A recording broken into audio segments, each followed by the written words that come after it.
when you start digging into the oxalates, it's so nefarious because this is all the health foods. This is all the leafy greens and the nuts and all the things you're like, well, this is what thought I was supposed to eat. And now you're telling me that there's a problem with spinach. POPEYE ate spinach. How could POPEYE have steered me wrong for so many years? And may I tell you a little history of all that? Oh, please do. Okay. I used to be able, there were certain studies that you could just download off of PubMed. And then some of the journals decided to restrict the ones that they used to not restrict. But one of the studies that I found, two of the studies I found, were in the Journal of Nutrition, which is, your standard journal that all of the people that study that, publish in and have for just probably 100 years. I don't know. I don't remember how old they are, but anyway, so I found these two studies that were from the 1930s, and they were very simply designed. They took two groups of rats and they fed them all a basal diet, which had, a whole bunch of stuff in it. But they wanted to supply the calcium by some kind of green. Okay.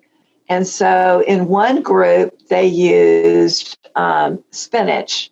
In the other group, they used turnip greens, or another study actually had a whole bunch of things like kale and whatever. And so they knew the oxalate content of all of these different greens. And so what they did is they found that the ones that they served spinach daily, like this is just a regular part of their diet, they grew to half their size. Get that. Wow. The rats could not grow farther than half their size. Now, not only that did they find, they also found they couldn't reproduce. There was one set of pups that was made, and the mother instantly ate them. Wow. That's the spinach group. This is in the spinach group. Mm-hmm. Yes.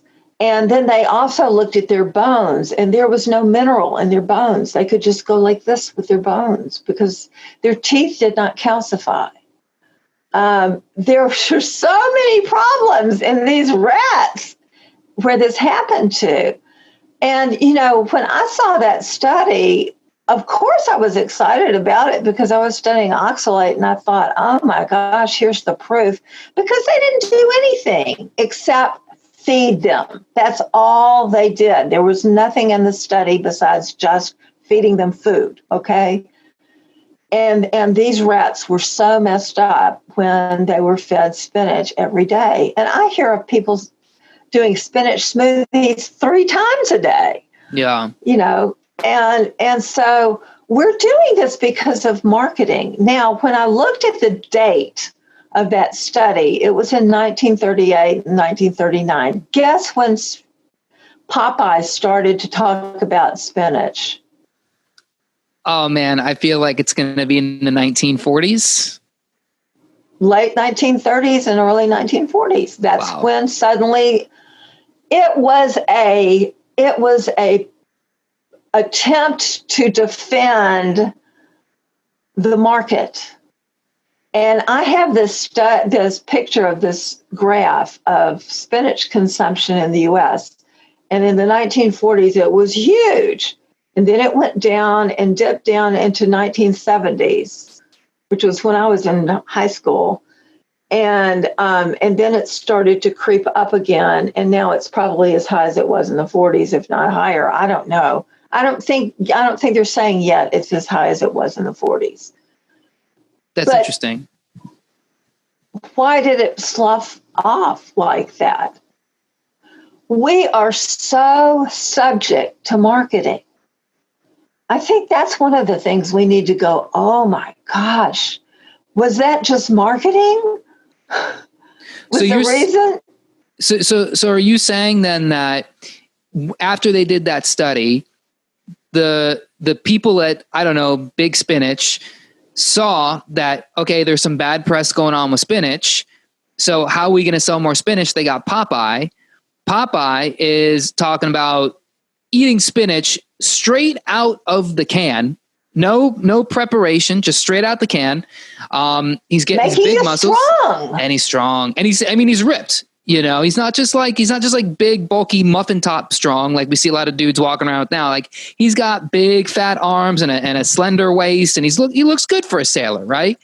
And then you're saying at that point, that's when spinach went up, and then as POPEYE became less popular, it went down, and now, with really the rise of kind of the modern day, health niche, I'd say like online health influencer. Where are they getting that information? What they're advertising to us, who are they presenting studies to you? No, just every cooking show on TV starts having spinach. Why do you think they do that? It's marketing. So how much are we going to let ourselves be led around by marketing?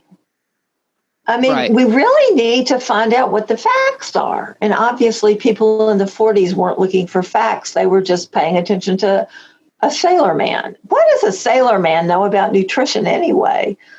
I thought sailors just pulled into port and then drank a bunch of beer and went to whorehouses. And, I didn't realize they were sitting around eating spinach all day, but, my history could be a little off. I don't think it is.